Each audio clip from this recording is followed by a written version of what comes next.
Miss ম্যারিতে বানাবো আজকে খিচুড়ি। তো আজকের ওয়েদারটা অনেক মজার। আমার অনেক দিন থেকে খিচুড়ি খাওয়ার অনেক ইচ্ছা ছিল, কিন্তু এত গরম যে এত গরমে খিচুড়ি কিভাবে খাবো ওটাই ভাবছিলাম। যদি একটু বৃষ্টি পড়ে, ঠান্ডা ওয়েদার থাকে, তাহলে খিচুড়িটা খেতে অনেক ভালো লাগে। তো কয়েকদিন থেকে তো অনেক গরম দিচ্ছে, যার জন্য খিচুড়িটা খাওয়াই হচ্ছিল না। তো এখন তো ওয়েদারটা অনেক মজা সুন্দর করে দেখো। তো সকালে ঘুম থেকে উঠেই ওয়েদারটা দেখে এরকম বৃষ্টি রাত্রের থেকে পড়তেই আছে।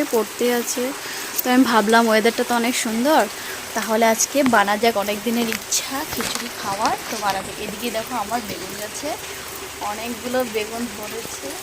তো আমার তো দেখতে বেশ অনেক ভালো লাগছে। তো দেখি বেগুনগুলো বড় হোক। এমনি এক ট্রিপ তো আগে হয়েছে, তখন খেয়েছি, অনেক টেস্টি ছিল। তো এবারও হোক, একটু বড় হোক, তারপর খাবো। এদিকে দেখো ফুল গাছও কি সুন্দর ফুল ফুটেছে। বৃষ্টিতে অনেক ভালো লাগছে ফুলগুলো দেখতে। আর এই ফুলগুলো অনেক সুন্দর গন্ধ ছড়ায়, অনেক ভালো লাগে।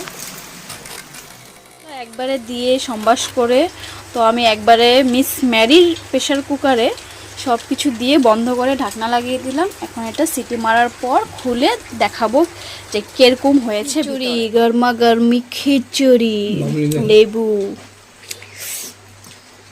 কিরকম হয়েছে খিচুড়িটা? খুব ভালো। Thank you. নারকেল আর বাদাম না? নেক্সট টাইম বানাবো নারকেল আর বাদাম দিয়া। ঠিক আছে।